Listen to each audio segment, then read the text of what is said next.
Direct News TV. July 28, 2023. Peru President Dina Boluarte calls for expansion of powers in speech. Peruvian President Dina Boluarte has called for a great national reconciliation in the wake of a fresh outburst of protests in the South American country. Nevertheless, in Friday's speech before Congress, Boluarte also appealed for legislative powers to be extended to the executive branch for 120 days, in an effort to curtail crime among other issues. She argued the measures were necessary, as Peru needs to face, with more strength and efficiency, delinquency and crime.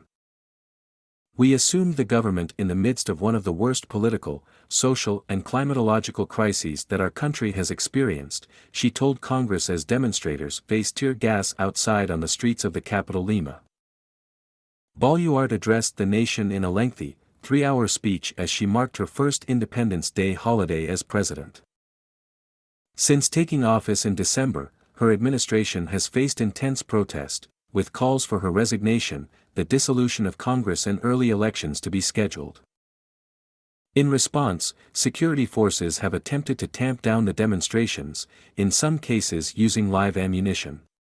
Over 60 people have died in the clashes, with human rights organizations warning that some deaths could be considered extrajudicial executions. Much of the criticism has been directed at Boluarte herself, and on Friday she struck a conciliatory note, speaking directly to the families of protesters and police killed. With deep and painful consternation, I ask for forgiveness on behalf of the state, Boluarte said in her speech. Boluarte has previously alleged criminals and terrorists had stoked violence in the protests and that the demonstrations were a threat to democracy.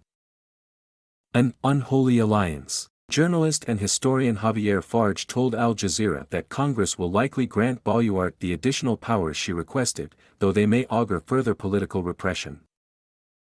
There's been an unholy alliance between the right and left within Congress to support Boluarte, to support each other, and to prevent elections from happening before 2026, which is when the current term period ends, he explained. Both Boluarte and the opposition-led Congress have faced dismal approval ratings since the protests first broke out, following the December 7 removal of former President Pedro Castillo. A left-leaning union organizer from the countryside, Castillo was facing his third impeachment hearing when he attempted to dissolve Congress, a move some denounced as a coup. By the day's end, Castillo was removed from office and placed in custody on charges of rebellion. Before, some of the protests were in defense of former President Pedro Castillo, Farge explained. That's no longer the case. People who have been protesting have been demanding early elections, but Congress has decided not to do that, and that's going to increase tensions in Peru at the moment. New infrastructure for rural Peru. A poll this month from the Institute of Peruvian Studies showed 75% of Peruvians want Boluarte to resign, with 80% approval for early elections. During her lengthy speech, Boluarte unveiled a series of policy proposals designed to shore up her approval ratings, including investments in infrastructure and 6 new hospitals, many in southern, more rural areas like Arequipa and Puno. She's trying to appease people, trying to calm people down and prevent more demonstrations from happening, especially these marches from the countryside to Lima, Farge said. But he questioned whether Boluarte would be able to follow through with the construction plans, and whether any goodwill generated from the proposals will last over the long term. There is no money in the treasury in Peru at the moment. Inflation is pretty high. There is no foreign investment because of the political instability in Peru.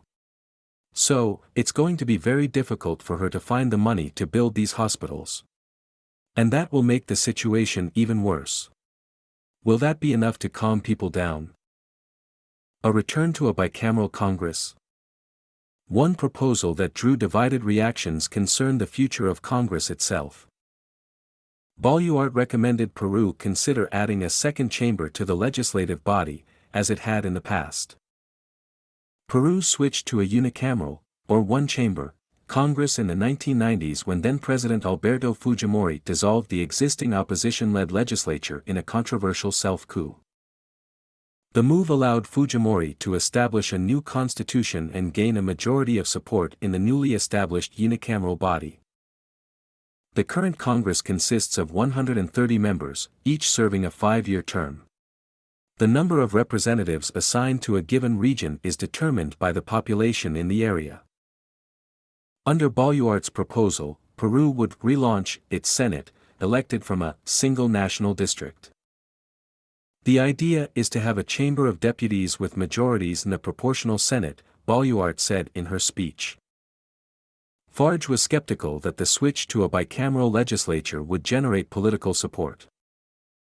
That didn't go down particularly well among some people, he told the press. Afterwards, one congressman, Carlos Anderson, took to social media to denounce the speech as an infinite list of announcements and a rain of promises that would be completed God knows when. My name is Kingsley. Please like, share, subscribe and hit that notification bell so you can be the first to be notified whenever we post. You won't regret it.